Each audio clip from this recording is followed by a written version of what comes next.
Thousands of commuters at the causeway were affected this morning when more than 100 buses staged a protest at the Johor checkpoint. Most were ferrying Malaysians working in Singapore. Some buses decided to make a detour to the second link. According to bus companies Channel News Asia spoke to, the incident started at around 4 a.m. They said 4 buses had stopped at the Johor checkpoint and the drivers refused to continue their journey into Singapore.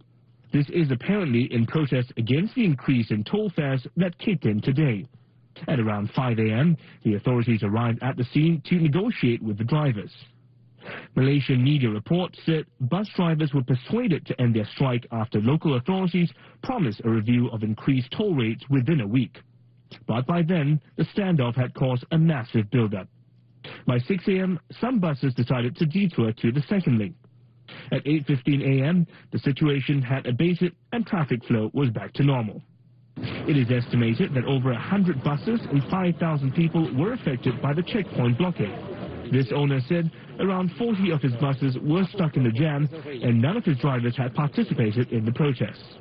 This morning, about 4:20 to 8:15, started 4:20, causeway was blocked. Some buses are blocked there. They are not happy about the increasement of toll charges because the increasement about 550% to 620% increasement. So very suddenly. Another said he directed his drivers to make a detour because of the uncertain situation. My driver called me, so he passed by the Kiri Kassan. He passed by the Kiri Kassan, so he just informed me other bus cannot go through. So after that, I know the situation already. So I prepare everything and ask some buses to change don't use the Woodlands, go to second link. But bus owners also had differing views on the hike in toll fares. Yeah, because notice is too short period. Because our contract normally with company, maybe 1 year or 2 years, cannot do any increasement. So this toll increasement will be because we lost, we're running loss. Meanwhile, the Malaysian authorities said action will be taken against the drivers involved, although it refused to call the incident a strike.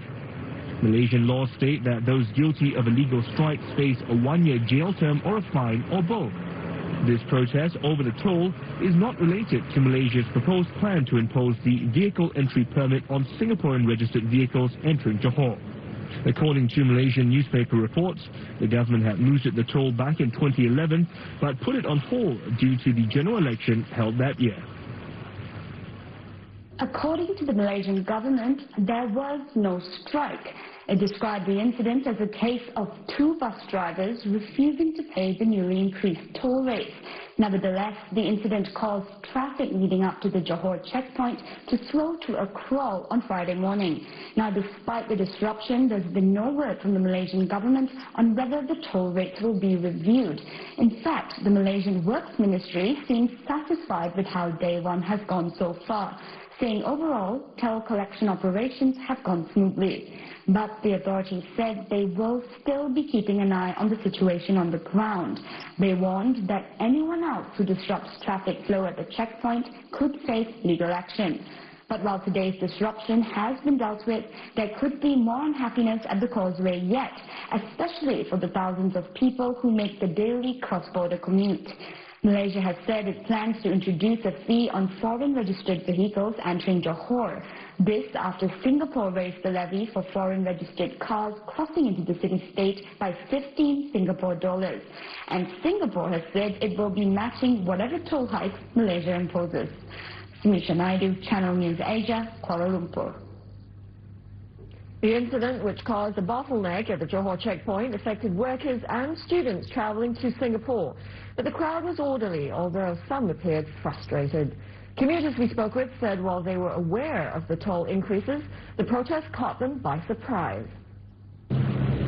This was the scene at the Woodlands checkpoint at about 7 a.m. There were a steady stream of commuters and some Special Operations Command officers. Those Channel News Asia spoke with said the crowd was larger at around 6 a.m. Across the causeway, it's this that prompted commuters to walk to Singapore. Actually, we was waiting from 5:45 because we took our own transport. So there's no bus or any vehicle moving from the bus, van and lorry side. My brother went to ask some people and they said there was a strike or something. And then we saw a lot of people walking, so we also decided to walk. I saw that they're walking. They're walking. So to me, I prefer still sit in the bus, but it takes about 40 minutes today. It was just like going to a Taibusam. It was heavily crowded, thousands of people. It was really crowded and very badly crowded. Until I reached Singapore, it was very full. The crowd walking out of Woodlands checkpoint subsided by noon. Despite that, there continues to be police presence in the area. As you can see behind me, there's at least one police car with 2 officers here. The authorities say so far there's been no reports of public order incidents. SBS Transit said 26 buses were stuck in Johor Bahru this morning. And to prevent more from being stranded in the jam, it stopped buses from going into JB at about 8 a.m. By 10 a.m., all the buses had resumed service. Some companies whose workers were affected by the causeway disruption say they will consider giving their Malaysian employees transport subsidy. This is to enable them to get to work without having to rely on the chartered bus services. Cleaning company ISS Facility Services said 29 of its workers were affected by the incident this morning. The workers had informed their superiors and crossed the causeway on foot. The company says it engages the services of a Malaysian bus company to ferry its workers across the causeway and hopes the protest will not be prolonged. Another affected company in Tuas said it made arrangements to pick up the workers. Grocery Logistics of Singapore, a company owned by NTUC FairPrice, said fewer than 20 of its warehouse staff were affected. The company said it is closely monitoring the matter and working with its bus operator. But the incident did not affect its supplies from Malaysia, as most of the goods were delivered to the warehouses by 4 a.m. The Land Transport Authority, or LTA, has reiterated that it will match Malaysia's new toll charges in the next few weeks. In a statement, the LTA said Malaysia is aware of Singapore's policy.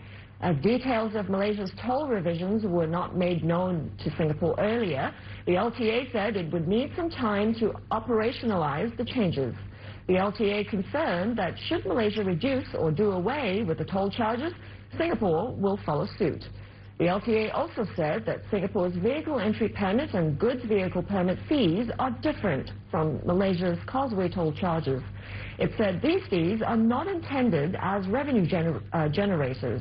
They are to equalize the cost of owning and using a foreign registered vehicle in Singapore.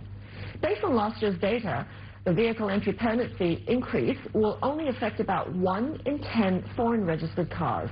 The LTA said buses, taxis and motorcycles are not affected by the fee increases. Foreign Affairs Minister K. Shanmugam has reiterated the rationale behind Singapore's decision to raise the vehicle entry permit fees for foreign registered vehicles entering the country.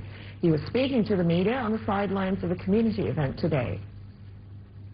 It is to make sure that Singaporeans don't pay disproportionate to what others pay, and that foreign vehicles are charged an amount that's proportionate to the usage in Singapore to make sure that congestion is reduced. Mr. Shanmugam believes that Johor's toll fee hike will not affect ties between Singapore and Malaysia.